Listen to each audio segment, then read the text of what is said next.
मजामा, मजामा ही होना चाहिए भाई, और घर पे हो तो इन पजामा। ठीक है, दो मैनेज सर। ये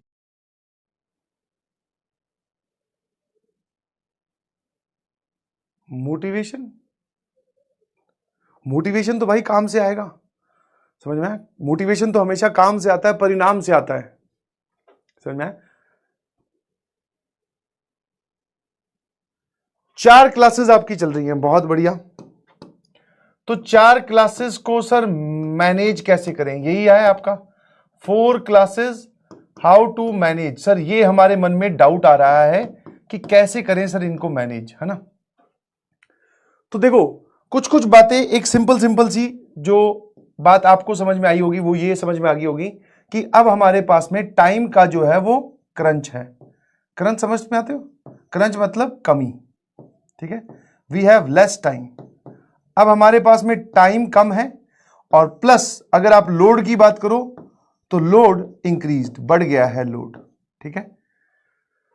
तो जब आपके पास में कम टाइम हो और लोड बढ़ जाए तो इसमें जो 2-3 चीजें आप ध्यान रख सकते हो। फर्स्ट इज, ठीक है, try to complete maximum notes, maximum notes, maximum notes inside the class या ड्यूरिंग द क्लास।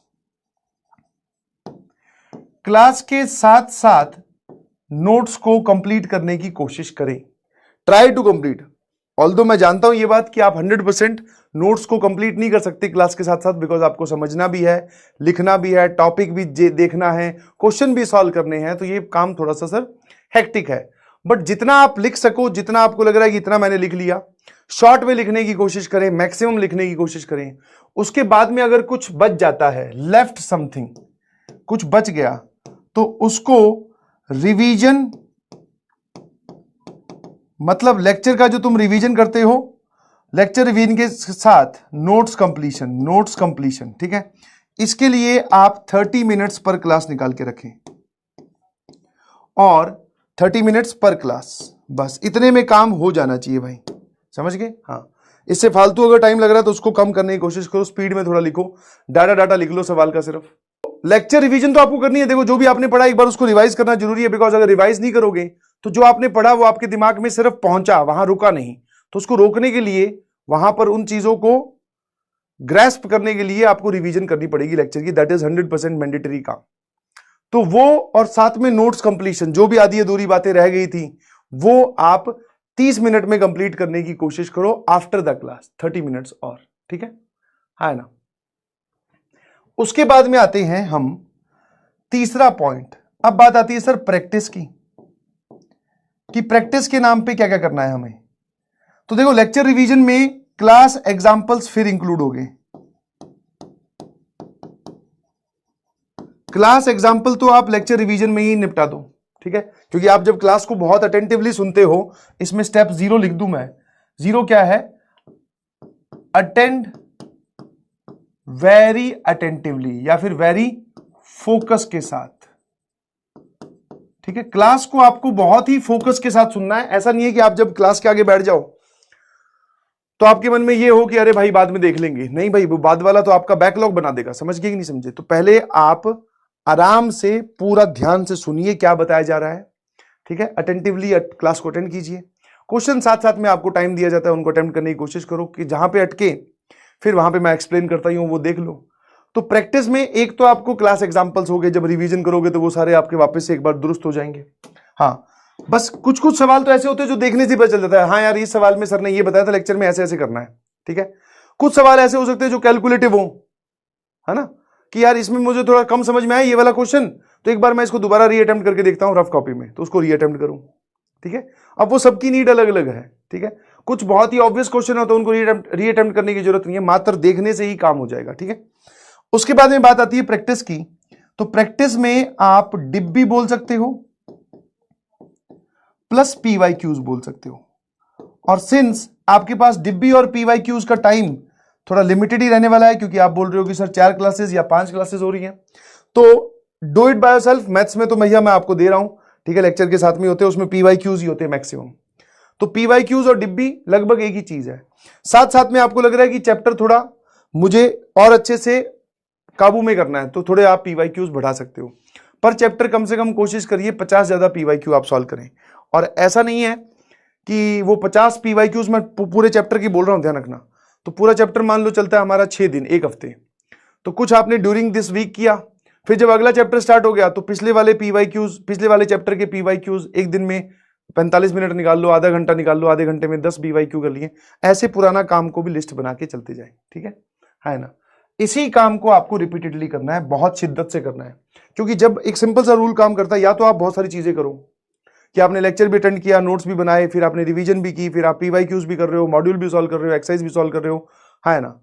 या फिर आप अगर कुछ चीजें कम कर रहे हो, जैसे इसमें मैंने DPP नहीं लिखा, अब DPP person to person vary करता है।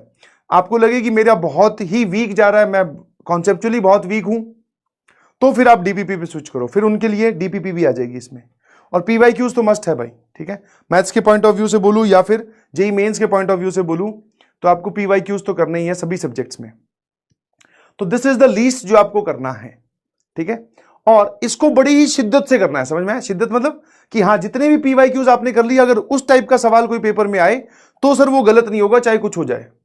हाँ, आपने 50 ही सॉल्व किए मान लो, बट हाँ सर जितने हमने किए हर एक से हमने लर्निंग उठाई है। और PYQ सॉल्व करते वक्त हो सकता है, जैसे मान लो आपने 50 PYQ की बात की, 50 PYQ को मैं एक रफ आइडिया लग रहा हूं कि आपसे 15 PYQs in the first go हो गए, ठीक है ना। फिर बाकी जितने भी थे, कितने सर, कितने बचे आपके पास में? टोटल बच गए सर हमारे पास में 35 PYQs और बचे, जो हमसे फर्स्ट गो में नहीं हुए, या फिर जिनमें आप बोल सकते हो कि हमें डाउट है। अब जिनमें आपको डाउट है, ठीक है, उसमें से भी एक वैरायटी आएगा with the help of solution. जैसे आप उसका सॉल्यूशन देखोगे, ठीक है ना। PYQs के सॉल्यूशन नेट पे सब जगह अवेलेबल है, PW की लाइब्रेरी में भी अवेलेबल है ना। तो और बहुत सारे बच्चे जो PW की वो बुक जो है PYQs वाली, वो भी ऑर्डर कर चुके हैं, तो उसमें पीछे सॉल्यूशन दे रखा है।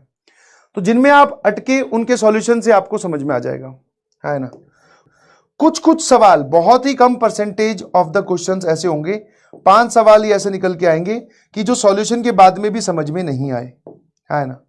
अब इन पे लगा लीजिए स्टार, और जिस पे आप अटके थे उन पे भी स्टार लगाओ। अब ये जो 5 PYQs है जो आपसे नहीं सॉल्व हुए, सॉल्यूशन देखने के बाद भी, एक बार आपने सॉल्यूशन देख लिया, आपको समझ में आ गया, तो फिर उसका आंसर निकाल दो, और जो भी आपकी लर्निंग है उस सवाल की वो जरूर लिखिए प्लीज, ठीक है। स्टार बनाकर हल्का सा कुछ लिख लो अपनी भाषा में कि इस क्वेश्चन में फॉर्मूला मैंने गलत लगाया, ये क्वेश्चन इस टॉपिक का है, इस क्वेश्चन में ये एक नई चीज लग रही है। तो जैसे जैसे ये चीजें लिखोगे तो आपके बड़ा काम आएगा।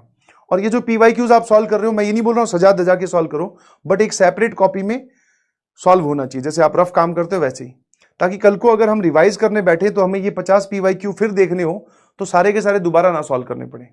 हमारे पास इनकी लर्निंग, इन पे स्टार बताएंगे कि आपको इन पे स्टार वगैरह लगाओगे 50 में से, तो अपने आप समझ में आ जाएगा सेकंड राउंड में आपको कौन से करने हैं। सेकंड राउंड में ये 35 ही करने हैं वापस, जिन पे आप अटके थे। अब ये जो 5 बच गए जो आपको सॉल्यूशन से भी नहीं समझ में आए, इनको होल्ड करो, PW का जो डाउट पोर्टल है वहां पे पूछिए, ठीक है। और आपके पास बहुत सारी जो मल्टीपल मेथड्स है डाउट पूछने के, आप अपने दोस्तों से पूछ सकते हैं, कम्युनिटी में डाल सकते हैं, ठीक है, और डाउट सेक्शन में पूछ सकते हैं, तो वहां से इसको कवर करने की कोशिश करो, ठीक है। तो ये वाला काम आपको करना है। अब इसमें होते हैं PYQs, नहीं होते। आप अगर ये एक्सपेक्ट करके चल रहे हो कि आपका चैप्टर खत्म हो गया, आपने 50 PYQ उठाए, 50 के 50 सॉल्व हो जाएंगे, नहीं जी। बस ये हो सकता है कि ये 20 से 30 हो जाएंगे, 20 हो जाएंगे, तो मतलब सॉल्व होने वाला पार्ट और ना सॉल्व होने वाला पार्ट कम ज्यादा चलता रहेगा। बट ऐसा नहीं बोल रहा हूं, और ना ही ऐसा कभी होने वाला है कि आप इससे सारे PYQ सॉल्व हो गए, ठीक है। हर एक क्वेश्चन जो आपसे नहीं सॉल्व हुआ हो, उससे डीमोटिवेट होने की बजाय उसकी लर्निंग आपको ध्यान रखनी है, समझ गए। और इन सबको आपको करना है टाइम बाउंड कंडीशन में। कैसे करना है बेटा? टाइम बाउंड कंडीशन में। हाँ, अब टाइम बाउंड मतलब 10 PYQs आधा घंटा, ठीक है, हाँ ना, वो 3 मिनट वाला हिसाब। मैं जानता हूं ऐसे बहुत सारे PYQs है जो 3 मिनट के होते ही नहीं, वो एक्चुअली में 5 मिनट के होते हैं, बट फिर भी टाइम बाउंड मतलब 10 PYQs 30 मिनट्स, उसी तरीके से। और 30 मिनट्स का आप टाइमर लगा के बैठे अपने मोबाइल में, ठीक है।